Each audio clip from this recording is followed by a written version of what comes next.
আসসালামু আলাইকুম ওয়া রাহমাতুল্লাহি ওয়া বারাকাতুহু। বন্ধুরা সবাই কেমন আছেন? আশা করি সবাই ভালো আছেন। আমি মোহাম্মদ সাদ্দাম শাহ, ইতালি রোম শহর থেকে বলছি।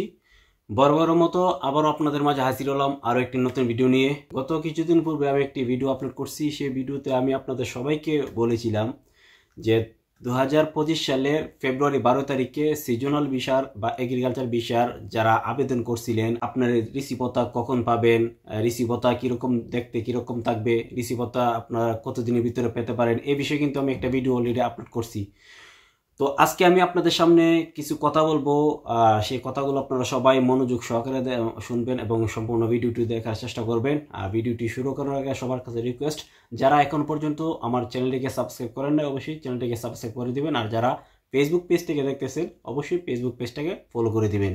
গত কিছুদিন পূর্বে যে ভিডিওটি আমি আপলোড করছি, অবশ্যই আপনারা এই ভিডিও কমেন্ট বক্সে অনেকেই কমেন্টস করছেন যে ভাই এখন পর্যন্ত রিসিভতা পাই নাই বা রিসিভতা দেখতে কীরকম হবে, এ বিষয়ে কিন্তু অনেকেই জানার চেষ্টা করতেছেন। আমি কিন্তু গত 3 থেকে 4 দিন বা 5 দিন যাবত আমি কিন্তু ভিডিও আপলোড দিচ্ছি না, কারণ কোনো সংবাদ কনফার্ম না হয় বা 100% না হয়ে কিন্তু আমি এগুলা কোনো কথা আমি বলি না আপনাদের সামনে।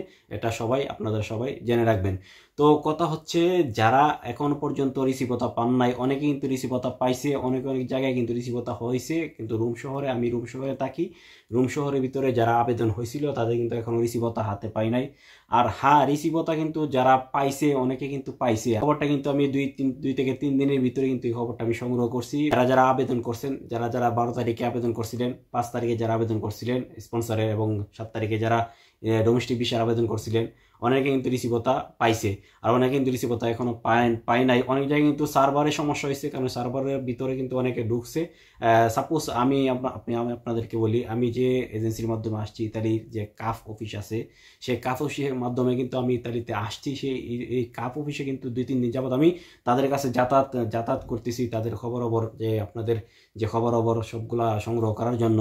তারা বলতেছে যে এখানে কিন্তু একটা প্রবলেম হয়েছিল, সমস্যা হয়েছিল, সেই জন্য কিন্তু তারা রিসিভতারা বের করতে পারতেছে না।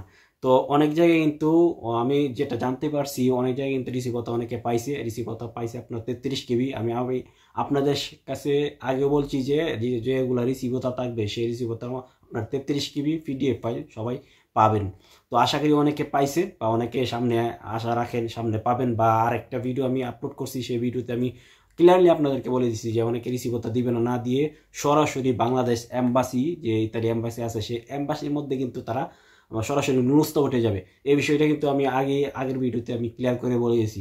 তো এখন কথা হচ্ছে, গত যে ভিডিওটা করছি সেই ভিডিওতে আমি কিন্তু বলছি যে সিজনাল রিসিভতা দেখতে কিরকম হবে, কি মানে লেখা কি থাকবে।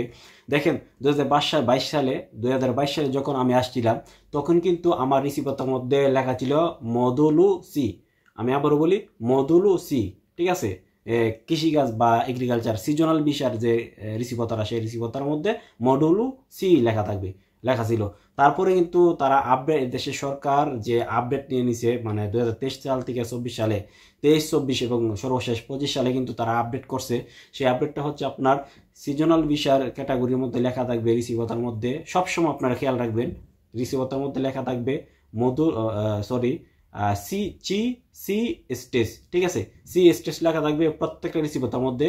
এই বিষয়ে কিন্তু আমার পূর্বে ভিডিওতে অনেকবার আমি বলে গেছি যে মদুলো সি থেকে এখন তারা চেঞ্জ করছে সি স্টেজ, যে ক্যাটাগরির বিষয়গুলো সিজনাল বিষয়গুলো থাকবে তার মধ্যে লেখা থাকবে এখন সি স্টেজ। তো এখন কথা হচ্ছে, আরেকটা কথা আমি আপনাদের সবাইকে বলে রাখি, অনেকেই অনেক ধরনের নিউজ করে থাকে, অনেক জায়গায় আপনারা নিউজ শুনতেছেন যে সুখবর দিতেছে যে এই বছর পুরা বছরেই যে আবেদন করা যাবে, সব ক্যাটাগরি বিষয়তে আবেদন করা যাবে।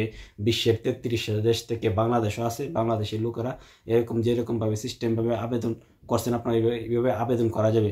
ভাই আমি একটা কথা বলি আপনাদেরকে, 2022 সালে যখন আমি আসছি, আমি আসার পরে কিন্তু এরকম আবেদন করেই গেছে নুরুস্তা আর ভিসা কিন্তু একজনেরও হয় নাই, ঠিক আছে।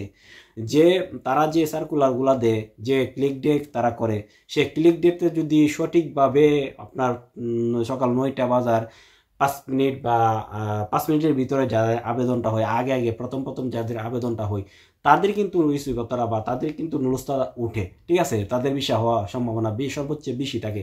তারপর আপনার 2022 সালে আমি আসার পরে কিন্তু আমি আসার পরে কিন্তু পুরো বছরে কিন্তু আবেদনের সুযোগ এদেশে সরকার রাখছে, ঠিক আছে, একজনের কিন্তু বিষয় হয় নাই। 23 সালে কিন্তু সেম আপনার আবেদনের সুযোগ রাখছে, ভিসা ওঠে নাই।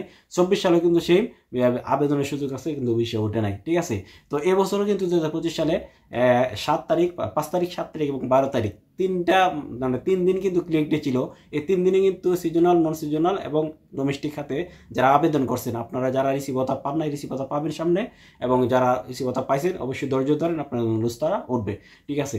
তো এখন কথা হচ্ছে এবছরও কিন্তু আপনার 25 সালে কিন্তু সারা বছর আবেদন করতে পারে, এই বিষয়ে কিন্তু সবাই কিন্তু সুখবর দিচ্ছে। আসলে কিন্তু এটা সুখবর, ঠিক আছে, কিন্তু আবেদন করতে পারবেন, কিন্তু এগুলার যে নলুস্তা বা ভিসা ওটার সম্ভাবনা 100% নাই নাই নাই।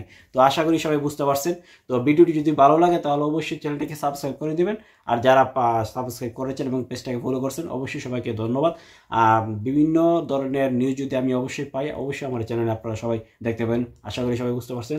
সবাইকে আসসালামু আলাইকুম, সবাই ভালো থাকবেন, সুস্থ থাকবেন। যারা আবেদন করছেন সবার জন্য শুভকামনা রইল। আসসালামু আলাইকুম।